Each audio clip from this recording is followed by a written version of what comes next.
하나님 말씀 사도행전 17장 22절로 25절입니다. 다 함께 한 목소리로 읽겠습니다. 시작. 바울은 아레오바고 광장에 서서 사람들에게 연설했다. 아테네 시민 여러분, 내가 보기에 여러분은 여러모로 매우 종교심이 강한 사람들입니다. 나는 아테네 시내를 돌아다니면서 여러분들이 예배의 대상으로 삼고 있는 것들을 주의 깊게 살펴보았는데 그 중에는 알지 못하는 신에게라고 새겨진 제단도 보았습니다. 이제 저는 여러분이 알지 못하는 것으로 규정해 놓고 예배하는 그 신에 대해서 여러분께 말씀드리고자 합니다. 그분은 이 세상과 그 안에 있는 만물을 창조하신 분입니다. 그분은 하늘과 땅의 주인이시기 때문에 사람의 손으로 지은 신전에서는 살지 않으십니다. 또한 그분에게는 아무것도 부족한 것이 없기 때문에 사람의 손이 도와야 할 것이 없습니다. 오히려 그분 자신이 모든 인간에게 생명과 호흡을 주시고 또 그 밖에 필요한 모든 것들을 허락해 주십니다. 아멘. 다 함께 제목 읽겠습니다. 시작. 지속 가능한 교회. 아멘. 예, 감사합니다. 오늘은 종교개혁 504주년 기념주일 예배로 지킵니다.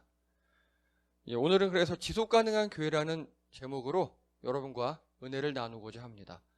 이 제목은 제가 지난 맥주감사주일 때 똑같이 했었고요. 그때 어떻게 지속 가능할 것인가. 그래서 첫 번째로 그때는 저희 재정에 관해서 이야기를 했었습니다. 저희가 어차피 이 세상에서 교회가 살아남아야 하니까 어떻게 헌금이 더 들어와야 되고 어떻게 지출을 해야 되고 등등등. 그래서 그때 목표했던 게 그 1년에 500씩 적립해서 먼저 빚을 갚고 적립해 나가다 보면 이제 한 15년, 20년 후에는 저희도 안정적인 예배당, 후임을 구할 수 있다라고까지 이야기를 드렸고요. 실제 지금 10월 말 결산 결과 아주 훌륭히 잘 이행되고 있습니다. 그래서 아마 올해 저희가 12월까지 이렇게 예산을 쭉 살펴보니까 아마 500만 원을 저희가 빚을 갚고 충분히 교회 운영이 가능할 것 같습니다. 여러모로 동참해 주시고 함께 해 주셔서 정말 감사드립니다. 오늘은 또 다른 측면에서 교회가 이 세상에서 이렇게 경영되는 것 말고 교회답게 어떻게 지속할 수 있을 것인가에 대해서 이야기를 해보도록 하겠습니다. 아까 말씀드렸던 것처럼 오늘은 종교개혁 기념주일입니다. 1517년 10월 31일 루터는 자신이 담임하는 비텐베르크 교회에 95개조 반박문을 써서 붙였습니다. 주된 내용은 면죄부에 관한 겁니다. 면죄부 판매하면 안 된다. 이렇게 카톨릭이 부패했다. 그리고 이 부패한 것은 성경에 보니까 이렇게 악이다라고 조목조목 반박을 했습니다. 그런데 좀 이상하지 않습니까? 비텐베르크는요, 우리말로 하면요, 뭐 경기도 성남이든지 뭐 부천이라든지 이런 느낌이에요. 수도 뭐 완전 시골은 아닙니다만 수도에서 조금 벗어난 외곽 지역이고요. 루터는 당시 젊은 사제로서 그 외곽 지역에서도 작은 교회 문에 붙인 거예요. 근데 그게 그 대자보 한 장이 종교개혁의 출발이 되었고요. 카톨릭과 우리 개신교가 분리되는 계기가 되었습니다. 또 독일 내부에서는요, 이 종교개혁으로 인해서 부패한 성직자와 정권에 항거하는 독일 농민전쟁이 발발하기도 했습니다. 그만큼 세계사와 독일 역사에 큰 영향을 끼친 종교개혁. 근데 이 종교개혁이 그 일어난 배경을 살펴보면 지금 현실과 매우 비슷합니다.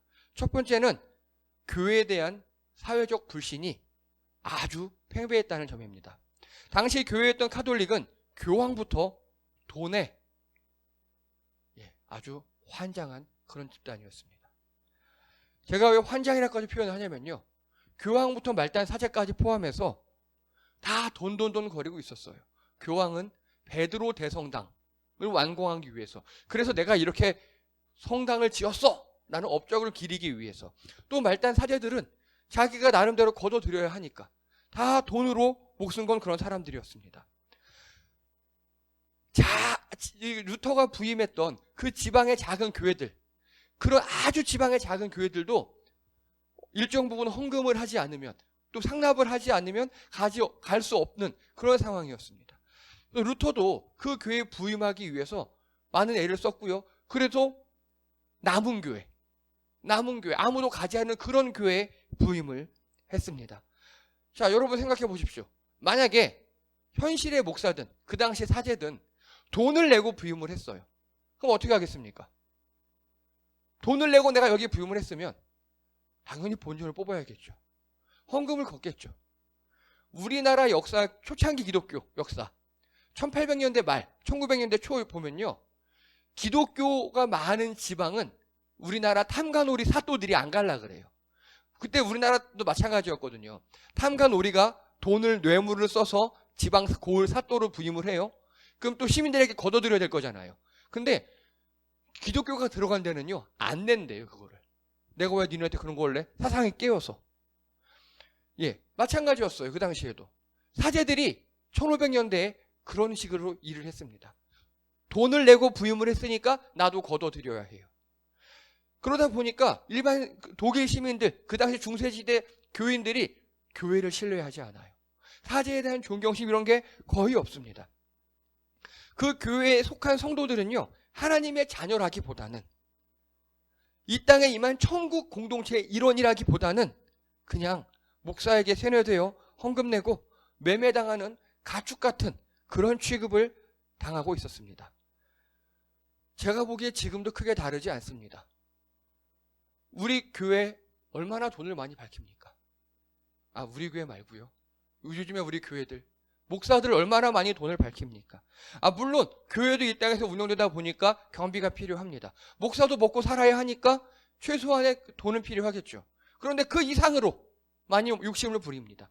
성경에서 예수님께서 말씀하시는 만몬신을 섬기는 그런 목사 교회들을 많이 보고합니다. 지금 개신교도 그 당시보다 더하면 더했지 결코 덜하지 않습니다. 우리가 많이 카톨릭을 비판합니다만 그럴 자격이 없어요. 지금 중형 이상 교회들 보면요, 어떻게 하면 자기 아들에게 세습을 할까 고민을 합니다. 우리 예장 통합측 헌법은 세습을 엄히 금하고 있습니다. 그런데 꼭 그런 데는 머리가 잘 돌아갑니다. 이렇게 저렇게 편법을 쓰고 꼼수를 써서 자기 아들에게, 사위에게 등등등 세습을 하려고 합니다. 이런 교회는 오래가지 못합니다. 교회가 만문신을 섬기다 보면 지속 불가능합니다. 그리고 교회 안에 또 돈으로 인한 분쟁이 생깁니다. 또 교회 안에 돈으로 인한 차별이 생깁니다. 교회가 교회다워지지 않고요, 교회가 이 세상처럼 변해버립니다. 여러분, 부디 우리 교회는 이렇게 되지 않기를 주님의 이름으로 축원합니다. 우리 서로 노력해야 합니다. 또 두 번째는요, 그 당시 교회나 지금이나 이 교회는 부패해 가는데 사회는 빠르게 변화되고 있었습니다. 사회가 첨단 기술로 인해서 사회가 아주 빠르게 변화되는 그런 배경이 있었습니다. 종교개혁 당시 시골의 작은 교회, 문에 붙였던 대자보가 독일 전체를 넘어 유럽까지 퍼질 수 있었던 그 핵심에는 바로 인쇄술이 발달이 있었습니다. 인쇄술. 여러분, 세계 최초의 금속 활자가 무엇인지 아십니까? 우리나라의 직지심경입니다. 근데 그거보다 약 80여 년 지나서 독일의 구텐베르크라는 사람이 독일에서 나름 금속 활자를 발명했어요. 근데 우리는 직지심경의 그 금속 활자를 만들어서 그게 이 사회에 영향을 끼치지 못했어요. 근데 독일은 구텐베르크가 금속 활자를 발명하자 그걸로 책들을 찍어냅니다. 또 그게 르네상스가 막 물려가지고 인문학 서적들, 과학 서적들이 막 찍혀지고요, 성경 또한 찍혀지기 시작합니다. 사람들이 글을 읽기 시작해요. 지식의 홍수. 마치 요즘에 우리 인터넷 발달하고 또 네트워크가 발달함에 따라서 수많은 지식들을 우리가 쉽게 알 수 있잖아요. 그때와 지금이나 첨단 기술로 인해서 사회가 빠르게 변화한다는 공통점을 가지고 있었습니다. 그런데 문제는 그 당시 카톨릭도 그 빠른 변화에 적응하지 못했습니다. 지금 우리 교회도 이 빠른 변화에 적응하지 못하고 있습니다. 사회는 엄청나게 빠르게 변화되고 있는데 우린 아직도 옛날 모습 그대로만 고수하며 옛날 모습이 성경적이라고 착각하는 분들이 많이 계십니다. 아닙니다. 옛 것이 좋은 게 아닙니다. 옛 것은 옛날에 좋았습니다. 이제 사회가 바뀌었으면 거기에 맞는 교회 모습이 필요합니다. 또 세 번째는 가슴 아프게도 종교개혁 시대나 지금이나 바로 역병의 시대, 즉 팬데믹 시대라는 점입니다. 종교개혁 후 몇 해가 지나지 않아 유럽 전역에 흑사병이 돌게 되었습니다. 여러분, 그 당시 흑사병은요, 하나님의 징벌이라고 했어요. 그 당시 카톨릭에서. 그래서 어떻게 했느냐? 제가 지난번에 한번 설교했습니다. 십자가 고행단이라는 걸 만들었어요. 거기에 너도 나도 가입하고 싶어 했어요. 귀족 자제들이나 이런 사람만 받았어요. 그 사람은요, 아래 위로 하얀 옷을 입고 출발을 해요. 속옷도 입지 않고. 그리고 어느 마을에 도착하면 스스로 그 마을에서 자기를 때려요. 그러니까 이 마을에 죄를 지어서 하나님이 패스트, 흑사병을 내렸다고 생각한 거예요. 그래서 이들을 대신해서 우리가 맞는 거예요. 그러면 사람들이 이 십자가 고행단이 마을로 들어오잖아요. 너무 고마워하고 막 감사원금 드리고 막 그렇게 했습니다. 중세시대에. 그런데 여러분 생각해 보십시오. 이 십자가 고행단은요, 일단 맞죠. 온몸에 상처예요. 그리고 마을을 옮겨 다녀요. 또 고행을 한다 그래서 씻지도 않아요. 또 그들이 사람들에게 안수를 해줘요.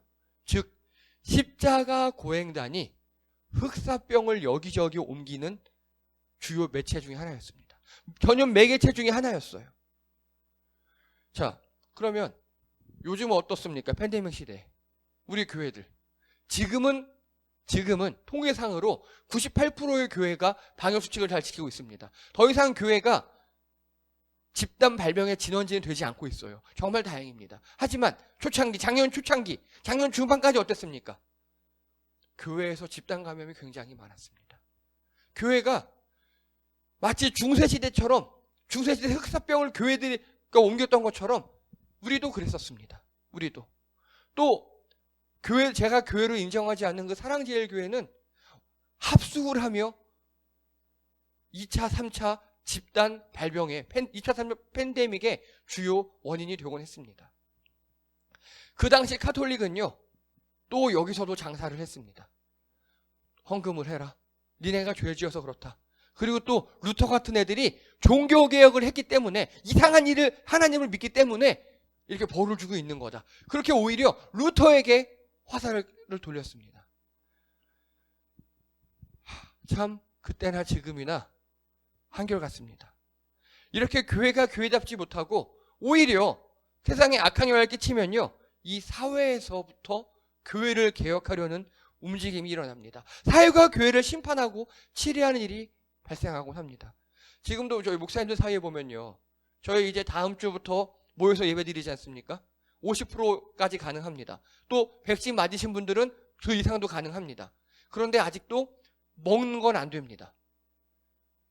이렇게 얘기하는 분들도 계십니다. 아니 식당에서는 뭐 10명, 12명 먹으면서 왜 교회에서 먹는 건 안 되냐? 논리는 맞아요. 그런데 교회가 지은 죄가 있지 않습니까? 우리 교회가 이 사회에 어떻게 안 좋은 인식을 끼쳤는지, 그런 역사가 있지 않습니까? 지금은 우리 교회가 엎드릴 때입니다. 선한 영향을 끼치지 못했어요. 종교개혁 때처럼 그렇게 우리 교회들이 사회에 악한 영향을 끼쳐왔습니다. 자, 그럼 이제 다시 한번 질문 드립니다. 이런 사회에 우리가 어떻게 해야 예수님 오실 때까지 우리 교회가 지속 가능할 수 있을까요? 이런 관점을 기억하시면서 오늘 말씀을 보도록 하겠습니다. 우리 다 함께 22절 읽겠습니다. 22절입니다. 한 목소리 읽겠습니다. 시작!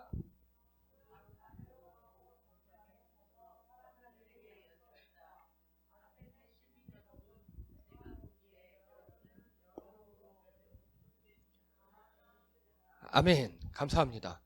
예, 바울은요, 지금 그리스 아테네에 있습니다. 바울은 유럽까지 전도를 했습니다.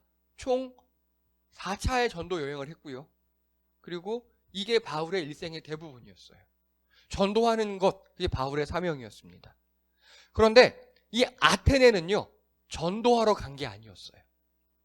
그 직전에 전도하러 간 곳에서 폭동이 일어났습니다. 바울 때문에. 도망쳐 나온 거예요. 일행과도 갈라졌어요.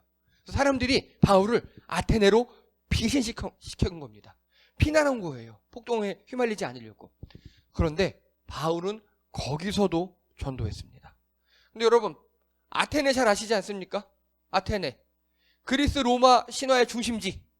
올림포스 신전이 있고 그리스 문화의 중심이 된 곳, 여러 신상들이 많은 곳, 그 아테네에서 바울이 전도한 겁니다. 자, 제가 이렇게 또 말씀드리면요, 좀 불안해요. 또 어떤 분들은 그래, 바울도 아테네에서 전도했잖아. 우리도 전도하는 거야. 바울도 광장에 서서 연설했잖아. 우리도 그래야지. 그래서 또 지하철이나 버스로 찾아가십니다. 지하철 칸칸 돌아다니시면서 예수 믿으세요 합니다. 여기 공촌 사거리나 중심지 종로 사거 같은 데서 막 외쳐요. 예수 믿으세요 하고. 우리 지난번 평창올림픽 했지 않습니까? 전 2번이나 갔다 왔어요. 거기 평창올림픽에 갔는데 거기서도 막 전도하는 분들, 외치는 분들이 계시더라고요. 세계 모든 사람이 모인다고. 뭐 좋아요. 여러분, 이러시면 안 됩니다. 요즘엔 이러면 잡혀갑니다. 이렇게 하시면 안 돼요. 제발 그러지 마십시오. 바울이 이 당시에 광장에서 거리에서 소리쳐서 외쳐서 전도한 거 맞아요. 근데 아테네는 그게 일상이었어요. 여러분, 아테네에는요, 웅변가라는 직업이 있었어요. 웅변가라는 직업. 요즘 말로 하면 칼럼니스트예요, 그 사람들이. 그래서 웅변가라는 사람들이 어떤 사람들의 사상이나 입장을 대변해서 길거리에서 외쳐요. 그럼 사람들이 지나가서 그걸 들어요. 그 당시에는 인터넷, 신문 이런 게 전혀 없으니까 그런 웅변가들이 언론 역할을 했거든요. 그러니까 바울도 지금 그렇게 언론 역할을 하고 있는 거예요. 그러니까 그 당시 사회상으로 보면 바울도 사람들에게 받아질 만한 방법으로 외친 거라고요. 근데 지금은 아니잖아요. 지금은 그렇게 거리에서 외치면 민폐잖아요. 예, 제발 그러지 않으시길 바랍니다. 예, 바울은요, 근데 이렇게 전도하기 전에요, 어떤 마음으로 전도했는지 아십니까? 제가 오늘 말씀엔 잘랐어요. 그 앞에 16절에 보면요, 바울은 아테네에서 그들을 기다리고 있는 동안에, 일행과 헤어졌다 그랬죠? 일행을 기다리고 있는 동안에 도시를 둘러보았어요. 그런데 온 도시가 우상으로 가득 차 있는 걸 보았고, 이래서 격분했습니다. 아니, 올림푸스 신상들, 12신상들, 뭐 각종 신들, 그리스 로마 신화 읽어보십시오. 신들이 몇백 명이에요. 그 신상들이 다 있는 거 보고 바울이 격분한 거예요. 이렇게 우상이 많을 수 있나? 그런데 화를 내지 않았어요. 무지 열받았습니다. 진짜 화냈습니다. 하지만 겉으로 표현하지 않아요. 수백 개의 신상을 만들 수밖에 없었던 그 아테네 사람들의 종교심. 여러분, 다른 말로 하잖아요. 그러면 아테네 사람들이 불안한 거예요. 이렇게 수백 개의 신에 절을 하고 그래야 우리가 전쟁이나 병이나 불행에 걸리지 않을 것 같으니까 불안했던 거예요. 그래서 여기저기 다 막 신상 만들어 놓고, 그리고 우리 23절 읽겠습니다. 23절입니다. 시작.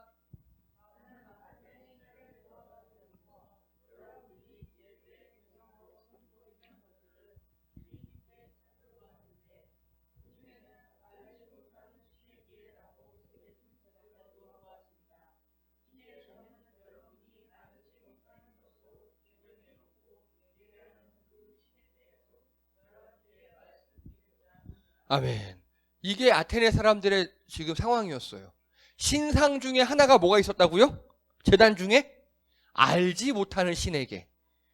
그러니까 우리가 이런 수백 명의 신에 대해서 이렇게 신상을 만들고 제단을 만들고 이렇게 예배 드리고 막 그 신을 위로하고 이랬는데 하나 놓친 거 있을까봐, 그 중에. 그리고 알지 못하는 그 신이 있을까봐. 여러분, 제가 이렇게 그냥 원고 설교가 아니라 평소처럼 온라인 이렇게 PPT 설교했으면 그 신 비석을 보여줬을 겁니다. 비석의 헬라어로 알지 못하는 신에게라고. 우리 무덤가에 있는 비석 있잖아요. 딱 그만하게 있어요. 그리고 거기도 나름의 공물을 바쳤다 그러더라고요. 얼마나 웃깁니까? 그만큼 이 사람들은 불안한 거예요. 그리고 어딘가에 기대고 싶은 겁니다. 바울이 딱 그걸 봐요. 딱 그걸 봅니다. 그리고 그 신상을 붙잡고, 제단을 붙잡고, 내가 그 신에 대해서 알려주마. 니네 이 알지 못하는 신, 그치, 있어. 내가 믿는 하나님이거든. 내가 이제부터 알려줄게 하고 설교를 시작하는 게 24절 밑에입니다. 자, 그래서 여러분 24절, 25절은요, 믿지 않는 자들에게 하나님을 소개할 때 아주 유용한 겁니다. 우리 24, 25절 읽겠습니다. 시작. 그분은 이 세상과 그 안에 있는 만물을 창조하신 분입니다. 그분은 하늘과 땅의 주인이시기 때문에 사람의 손으로 지은 신전에는 살지 않으십니다. 또한 그분에게는 아무것도 부족한 것이 없기 때문에 사람의 손이 도와야 할 것이 없습니다. 오히려 그분 자신이 모든 인간에게 생명과 호흡을 주시고 또 그 밖에 필요한 모든 것들을 허락해 주십니다. 아멘. 여러분, 웬만하면 이 본문은 좀 많이 숙지해 주세요. 하나님이 어떤 분인데? 라고 묻는 자들에게 답할 수 있는 모범 답안 같은 그런 겁니다. 자, 요즘 말로 제가 해볼게요. 바울이 그 신상을 딱 붙잡고, 야, 니네들 여기 아테네에 있는 수많은 신들을 위해서 니네들 신전 지어야지. 또 때 되면 신들을 위해 제사 지내고 축제 지내고 공물 바쳐야 돼. 그리고 신상 더러우면 또 닦아줘야 돼. 등등등 손 많이 가잖아. 그치? 몇백 개잖아 니네. 어떻게 할 거야? 그리고 만약에 이런 거 제대로 안 하면 신들이 삐져서 니들에게 저주 내리고 전쟁하면 지고 막 흉년 들고 막 그러잖아. 얘 그렇게 믿고 있잖아. 그치? 근데 우리 하나님은 그게 아니야. 반대야. 오히려 온 우주를 창조하시고 주인이시기 때문에 신전을 지을 필요가 없어. 하나님은 손이 많이 안 가. 또 부족함이 없기 때문에 우리가 보탤 게 없어. 하나님이 뭐 굶어서 우리가 뭐 음식을 대접해야 되니, 가난해서 우리가 헌금을 해야 되니, 아니야. 오히려 우리를 창조하시고 우리를 보살펴 주시는 분이야 라고 바울이 소개한 겁니다. 그 당시 이 아테네 사람들 감성에는 쇼킹한 거예요. 우리는 신전 짓고 신상 만들고 맨날 경배하고 돈 바치고 그래야 간신히 우리 삶이 유지된다고 생각하고 있었는데 하나님은 정반대입니다. 오히려 하나님이 우리를 보호해 주신대요. 이렇게 하나님을 전하기 시작합니다. 그런데 여기서 우리가 주목해야 될 것이 몇 가지 있습니다. 이 내용 말고 형식이 중요합니다. 혹시 우리 성도님들 크로스 컬처라고 들어보신 적 있으십니까? 크로스 컬처. 말 그대로 교차 문화 뭐 이런 거예요. 이게 어떤 내용이냐면요. 두 개의 문화에 모두 능통한 이런 뜻이에요. 두 개의 문화에 모두 능통한. 자, 바울의 성장 배경을 보면 알 수 있는데요. 바울은요. 바울의 아빠가 로마 군인들에게, 그 당시 로마 군인이면 세계 최강이었어요. 텐트를 보급하는 회사의 사장이었어요. 잘 감이 안 오시죠? 요즘 말로 하면요. 아빠가 미국 국방부에 무기를 납품하는 업체 사장이었던 거예요. 부자였겠죠. 그리고 바울도 그 기술을 가지고 있어요. 텐트를 만드는 기술을. 가업을 처음에 공부했어요. 그리고 뉴욕에서 태어났어요. 뉴욕에서. 자, 그런데 이 아빠가 좀 의식이 있는 분이었어요. 너 뉴욕에서 태어났지만 그리고 네가 학교 가고 친구들은 다 미국 사람들이 영어 하겠지만 너 한국인이잖아. 최소한 우리나라 말, 우리나라 예의 범절, 밥상에 앉으면 어른이 먼저 수저 들고 이런 건 익혀야 해 하고 유대인 교육을 시켰어요. 아빠가 로마에서 태어난 애를 유대인 교육을 시킨 거예요. 그리고 학교 나가서는 또 미국인들, 헬라 사람들, 로마 사람들하고 그대로 말하고 지내고 이렇게 성장을 했습니다. 이렇게 성장을 하고 요즘 말로 하면 하버드까지 나왔어요. 그러다 보니까 바울은 장성했을 때 2개 국어, 즉 유대 히브리어와 헬라어 두 개를 완벽하게 구사할 수 있었고 모국어처럼, 그리고 양쪽 문화에 다 능통했습니다. 그리고 나중에 바울은 고향 유대 이스라엘에 와서 국회의원이 됩니다. 그게 바울의 삶이었어요. 두 개의 문화를 다 알다 보니까 내가 아는 하나님, 내가 만난 하나님을 그 헬라 사람들, 즉 로마 사람들, 아테네 사람들에게 아주 효율적으로 전할 수 있었습니다.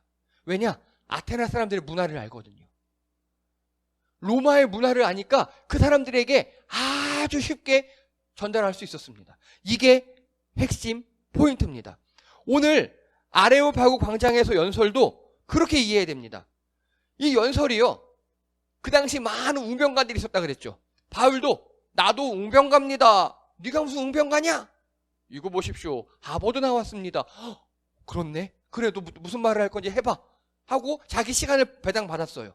그러니까 이렇게 쭉 연설을 한 겁니다. 지금 여러분, 바울은요, 자기가 가진 것, 헬라어라는 지식, 또 이 아테네 사람들에 대한 그 문화, 이걸 가지고 그 듣는 사람들이 이해되게끔, 받아들일 수 있게끔 하나님을 잘 설명한 거예요. 이게 매우 중요합니다. 이걸 크로스 컬처라고 합니다.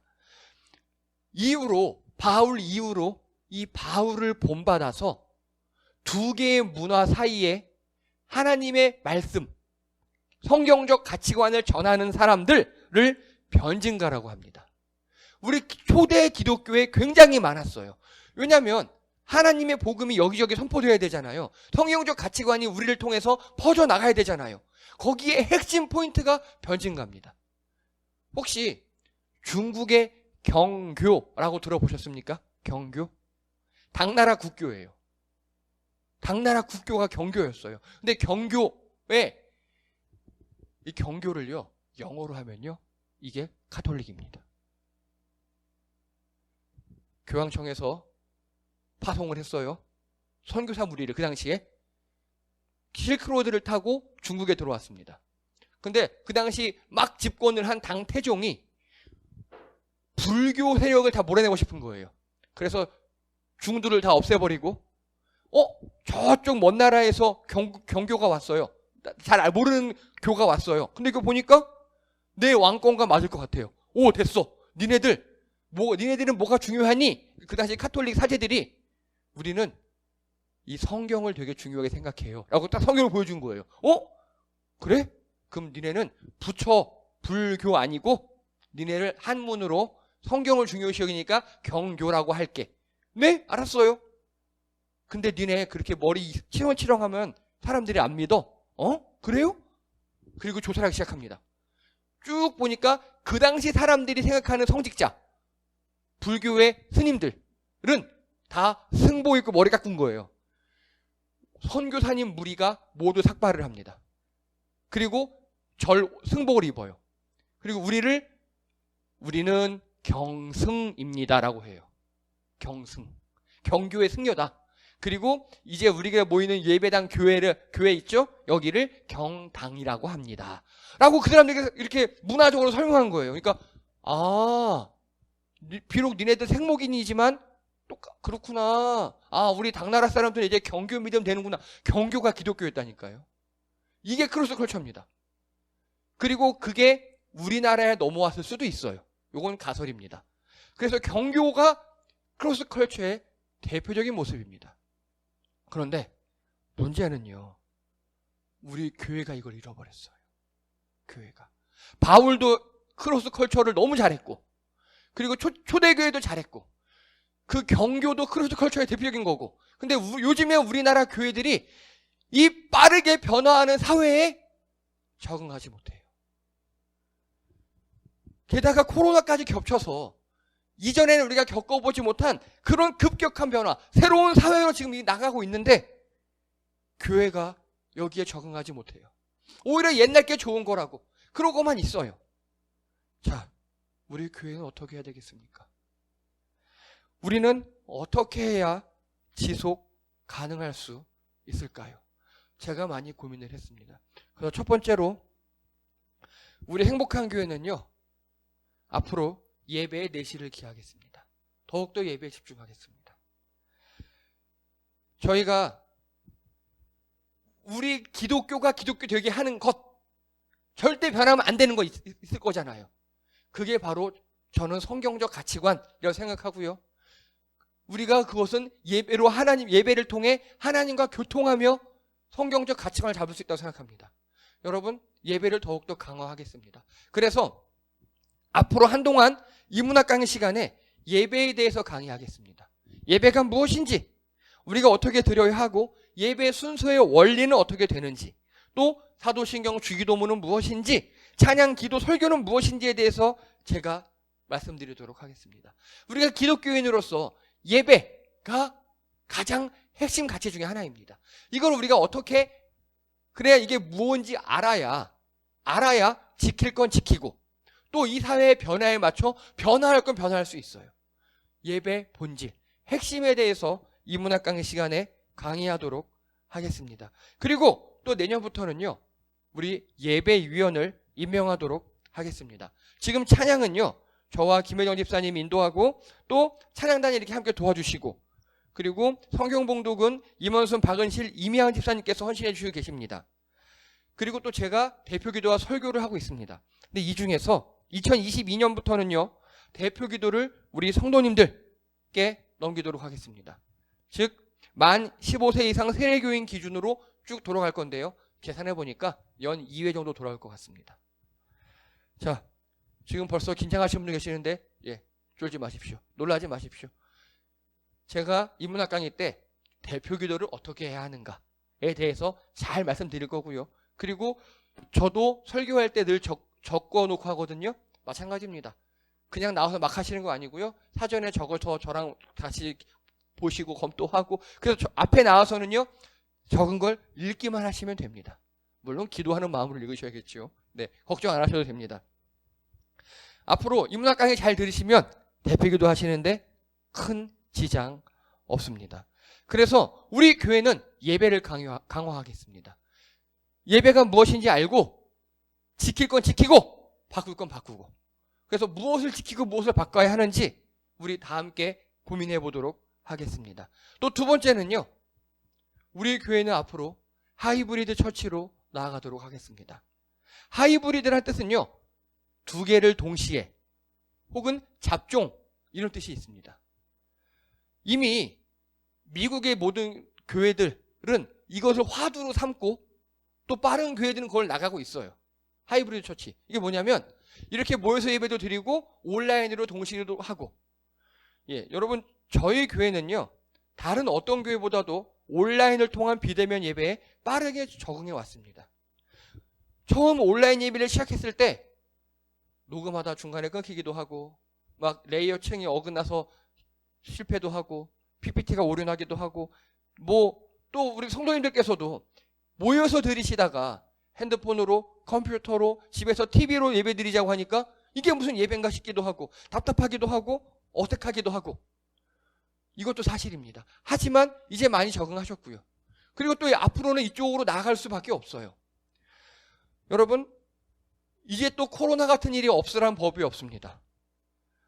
학자들의 예언에 의하면 이게 주기적으로 찾아올 거라고 합니다. 또 천재지변도 있을 수 있고요. 우리 성도님들께서 이렇게 잘 온라인 예배, 비대면 예배 잘 따라주셔서 우리는 지금 잘 진행되는 편에 속합니다. 현재 우리 교회 유튜브 채널이 제가 원고를 작성할 때 64명이었는데 오늘 보니까 65명이더라고요. 이거 굉장히 많은 겁니다. 저희 교회 등록 선교가 30명이 좀 넘습니다. 2배 이상이고요. 그리고 조회수는요, 많은 건 막 200 몇 회 나오고, 보통 20, 30배 이상 나옵니다. 이렇게 비록 교회에 출석은 하지 못하지만 유튜브를 통해 온라인으로 함께하는 온라인 성도님들이 분명히 계십니다. 제가 파악해본 결과 한 30여 분 현재 계시고요. 이분들은 여기는 못 오시지만 우리와 같은 말씀으로 찬양과 인문학 강의를 들으며 같은 마음으로 예배를 드리고, 또 가끔 교회 계좌로 헌금도 송금하시기도 합니다. 그래서 나름 소속감을 가지고 함께 신앙생활을 하시는 분들입니다. 그래서 저희 교회는 앞으로 계속 현장 예배와 이렇게 온라인 비대면 예배를 함께 하고자 합니다. 예배 실황을 실시간으로 중계할 예정이고 지금처럼 찬양 설교 인문학 강의를 편집본으로 계속 올리도록 하겠습니다. 그리고 제일 중요한 거 한 가지. 제가 이렇게 달력을 보니까요. 내년에 5주까지 있는 달 있죠. 예. 한 4번, 5번 있습니다. 이 5주차 주일 예배는 이 예배당에 모이지 않고 비대면 온라인 예배로 드리도록 하겠습니다. 그래서 5주차 예배 때는요. 굳이 여기 나오지 않고요. 각자 가정에서 가족들과 함께 예배를 드리시기를 권장합니다. 이 가족들과 함께라는 뜻은요. 굳이 장소의 구애를 받지 않는다는 뜻입니다. 예를 몇 가지 들려드리겠습니다. 캠핑을 가족끼리 떠나셔서 거기서 함께 드리셔도 됩니다. 또 가족들끼리 함께 여행을 가시며 차 속에서 드리셔도 됩니다. 또 그게 아니라면요. 아예 다른 성도님 댁을 방문하셔서 드리셔도 됩니다. 지난번에 정의원 집사님 댁에서 스스로를 꽃사슴 일파라고 주장하는 우리 여성 성도님 한 4-5분이 모이셔서 그 정의원 성도님 댁에 보면은 그렇게 앞에 스크린도 있고 음향도 있고 잘 돼 있더라고요. 거기서 모이셔서 온라인 예배를 드리시고 고기를 구워 드시고 놀시에 온 적이 있습니다. 아주 좋은 예입니다. 이렇게 하셔도 됩니다. 혹은 우리 청년들이 소그룹으로 어디 멀리 놀러를 가면서 차 속에서 드리고 놀다 교제하고 와도 좋습니다. 우리 성도님들 이런 거 잘하시는 거 제가 알고 있습니다. 우리 성도님들의 기발하고 기똥찬 아이디어를 기대하도록 하겠습니다. 혹은 저희 등록 선교는 아니십니다만 지금 온라인으로 시청하고 계시는 분들 우리도 하고 싶어요? 예, 마음껏 하시기 바랍니다. 저희랑 같이 하셔도 좋고 따로 하셔서 인증샷을 보내주셔도 좋습니다. 이렇게 1년에 4번, 5번 정도 저희 비대면 예배를 드리도록 하겠습니다. 그래서 이왕 시작된 이 온라인 플랫폼을 버리지 않고 유지하면서 이쪽으로도 이 사회가 이렇게 변하고 있잖아요. 발맞춰 나가도록 하겠습니다. 한 가지 기쁜 소식을 전해드립니다. CGN TV라고요. 오늘리교에서 만든 기독교 방송국이 있습니다. 거기서 연락이 왔어요. 저희 이 온라인 예배를 봤나 봐요. 그러면서 이렇게 얘기하고 같이 일하자고 이렇게 하더라고요. 일단 저는 그냥 알았다 한 번만 전화 온 거니까, 처음 전화 온 거니까 넘겼는데 어제 또 연락이 왔더라고요. 그래서 자기들 의견 플랫폼이 있는데 우리 영상을 거기 올리고 싶다고. 그래서 일단 마음대로 하라고 했습니다. 어차피 유튜브에 올린 건 공개된 거니까. 그래서 거기 기독교 최초로 이렇게 유튜브처럼 모여서 함께 예배드릴 수 있는 그런 공간을 만들었다 그러더라고요. 그래서 그건 제가 좀 더 검토해보고, 그것도 나중에는 와서 교회도 보고 싶고 인터뷰도 하고 싶다 그러는데 그건 나중 일이니까 되는 대로 제가 보고 또 설명드리도록 하겠습니다. 자, 그러면요.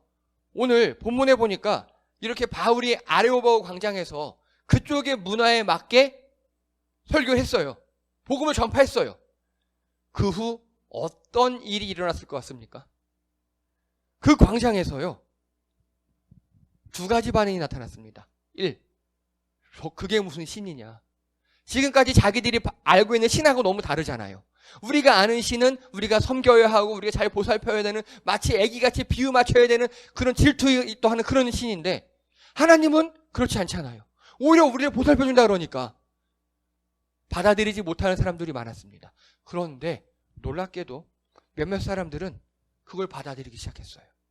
이게 복음의 능력입니다. 이게 바울이라는 양쪽 문화에 모두 능한 자를 통해 넘어간 그 복음의 능력이었습니다. 믿는 자들이 생겨났습니다. 그래서 몇몇 사람들이 하나님에 대해서 더 말해달라고, 더 많이 알고 싶다고 바울을 찾아옵니다. 바울 지금 도망 나온 처지잖아요. 시간 많아요? 뭐합니까? 사람들 데려다가 계속 가르치기 시작했어요. 계속 가르치며 그게 바로 교회가 되었습니다. 유럽의 교회가 생겨나기 시작했습니다.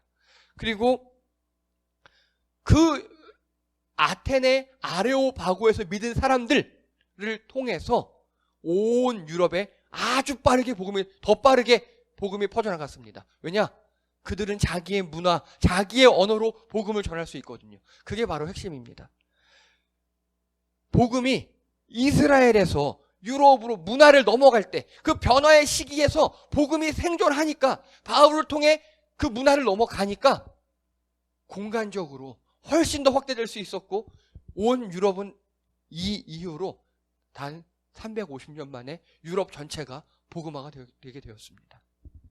이게 복음의 힘입니다. 여러분, 그래서 우리는요, 변화의 시기에 무엇보다도 발빠르게 대처해야 합니다.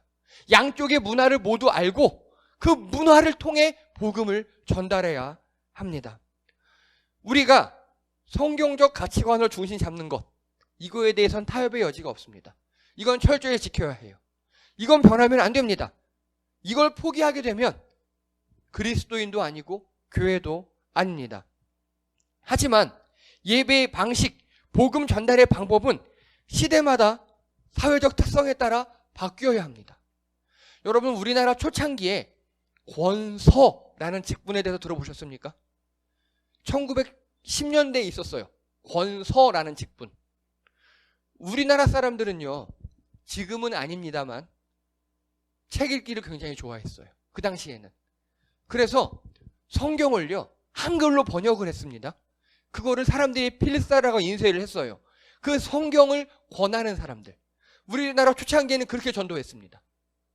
성경을 권했어요. 그래서 너 이거 서양에서 온 책인데 새로운 책이야, 읽어봐. 그 당시엔 책이 귀했으니까. 책 선물한 게 그 당시에는 100년 전에는 굉장히 귀한 일이었으니까 사람들이 그 책을 읽고 아니 여기 야수가 어느 분이셔? 이렇게 전도를 했습니다. 그리고 일제강점기에는 독립운동을 함께하며 계몽하며 선교했습니다. 또 우리나라 6.25 이후에는 병원을 만들고 학교를 만들고 그렇게 선교했습니다. 그렇게 이 사회에 선한 영향력을 끼치며 선교를 했는데 지금 우리는 그걸 잊어버린 거예요. 그 당시 방법만 추구하고 그 정신, 이 사회에 좋은 영향력을 끼치고 이 사회에 뭔가 도움이 되는 그런 일을 하며 하나님의 복음을 전해야 되는데 그걸 다 잃어버렸어요. 그냥 방법만 남아 있어요. 여러분, 우리는 이 사회에 먹히는 방법으로 하나님의 복음을 전달해야 합니다. 그 가장 큰 게 선한 영향력입니다. 지금 이 사회가 필요한 영향력이 어떤 것인지, 이 사회가 우리 교회에 요구하는 게 무엇인지를 잘 깨닫고 선한 영향력을 끼치며 전도하시는 여러분 되시기 바랍니다. 굳이 예수님, 하나님 얘기를 안 해도 우리의 영향력을 통해서 복음이, 사랑이 그들에게 넘어갈 줄 믿습니다. 말씀을 정리합니다. 여러분, 우리 본질은 절대 흔들려서는 안 됩니다. 하지만 그 본질을 전하는 수단은 시대마다 상황마다 바뀌어야 합니다. 이 두 개를 혼동하는 순간 교회는 꼰대가 될 수 있습니다. 우리가 복음을 전달하는 수단은요, 바뀌어야 하는데 그 복음을 전달하는 수단, 예배드리는 방식이 막 고수하고 있잖아요. 그럼 우리 교회는 점점 고인물이 되고 꼰대 교회가 될 수밖에 없습니다. 본질은 지키되 방식과 수단은 사회마다 시대마다 바뀌어야 합니다. 그래서 우리는 이제 예배에 대해서 철저히 더 공부하겠습니다. 본질이 무엇인지 알고 그건 지키고 수단을 다변화하는 그런 하이브리드 처치로 우리는 나아가도록 하겠습니다. 우리 함께 중심을 잘 잡고 각 시대마다 상황마다 가장 적절한 선한 영향을 끼치는 그런 교회가 되길 원합니다. 그래서 예수님 오실 때 주님께 칭찬받는 또 그때까지 지속 가능한 그런 교회가 되기를 주님의 이름으로 축복합니다. 기도합니다. 할렐루야. 하나님, 우리가 성경적 가치관으로 중심을 잡고 하나님께 예배하는 공동체 되기 원합니다. 그리하여 본질에 집중하며 수단과 방법을 시대에 따라 변화함으로 선한 영향력으로 전도하는 하나님의 복음을 전하는 그런 교회 되게 도와주시옵소서. 이 땅에 선한 영향력을 끼치며 변화에 적응하며 주님 오실 때까지 지속 가능한 교회 되기 원합니다. 우리 교회가 그런 교회 되게 도와주시옵소서. 우리 성도님들이 그런 성도님들 되게 도와주시옵소서. 그래서 이 땅에서 멸시받고 버림받아 밟히는 우리 성도님들이 아니라 오히려 이 땅의 등불이 되고 이 땅의 소금이 되는 우리 교회 되게 도와주시옵소서. 감사드리며 예수님의 이름으로 기도드립니다. 아멘.